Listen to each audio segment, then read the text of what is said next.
light of recent events, such as the tragic mid-air collision near Washington, D.C., where the American Airlines regional jet collided with a U.S. Army helicopter, resulting in the loss of 67 lives.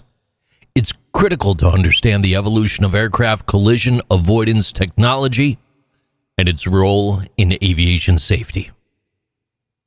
In the early days, the first recorded mid-air collision occurred October 7, 1922, when two de Havilland DH-18A airliners collided over France, killing all 7 people on board. As air traffic was increased, so did the risk of collisions. In the early days, pilots relied on visual flight rules. Essentially, the rules were see and avoid. But in poor weather, at night, or in congested airspace, human vision just simply was not enough. By the 1930s, the introduction of instrument flight rules helped pilots operate safely in reduced visibility, but mid-air collisions still happened. The need for a technological solution was very clear. In the 1950s to the 1960s, the advent of radar-based systems moved things forward. One of the most tragic wake-up calls came in 1956 with the Grand Canyon mid-air collision between a United Airlines DC-7 and a TWA Super Constellation, killing 128 people.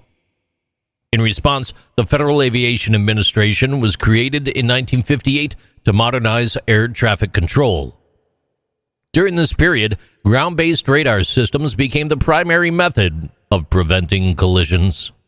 The air traffic control radar beacon system was developed to track aircraft more accurately, but controllers still had to manually separate traffic, a system that relied on human reaction time.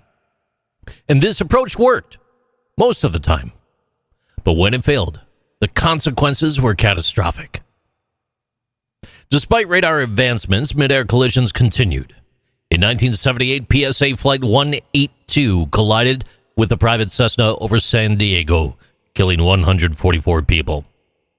This accident highlighted the need for an onboard collision avoidance system that did not rely on ground controllers. The result was the Traffic Alert and Collision Avoidance System, TCAS. It's a system installed in aircraft to detect nearby planes and provide pilots with real-time alerts. In 1981, TCAS-1 was introduced, offering basic alerts without specific avoidance instructions. But by the late 1980s, TCAS-2 arrived, issuing climb or descend commands to pilots to avoid mid-air collisions. However, TCAS was expensive and intended for commercial aircraft. This left private pilots with very few options. To bridge the gap, a cheaper alternative was introduced, the Portable Collision Avoidance System, PCAS. Unlike TCAS, PCAS does not actively communicate with other aircraft.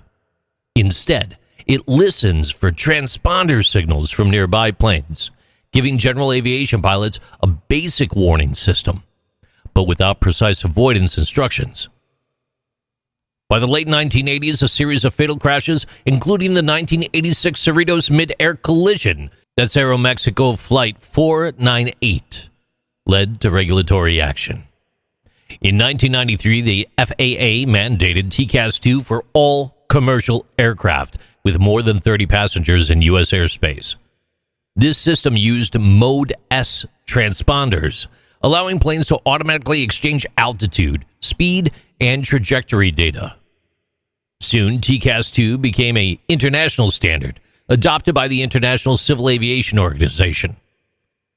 Meanwhile, PCAS remained popular among private pilots, offering a simple way to detect nearby aircraft, especially in areas without radar coverage. In the 2000s, a game changer arrived: automatic dependent surveillance broadcast. See, unlike traditional radar, ADS-B uses GPS to continuously broadcast an aircraft's position, altitude, speed, and trajectory. This allows for real-time tracking for air traffic control, enhanced situational awareness for pilots, using ADS-B for out to the air traffic control and ADS-B in for the pilots. And by 2020, ADS-B became mandatory in much of the United States and Europe. Meanwhile, Europe's TCAS X emerged as the next generation alternative to TCAS, using probability-based AI algorithms to reduce unnecessary alerts. And today, through the use of AI, automation, and low-altitude avoidance, all things are becoming possible. Modern collision avoidance systems are increasingly adapting to low-altitude operations, where traditional TCAS and ADS-B have severe challenges. You see, under 600 feet, TCAS does not issue resolution advisories, but traffic alerts remain active to warn of nearby aircraft.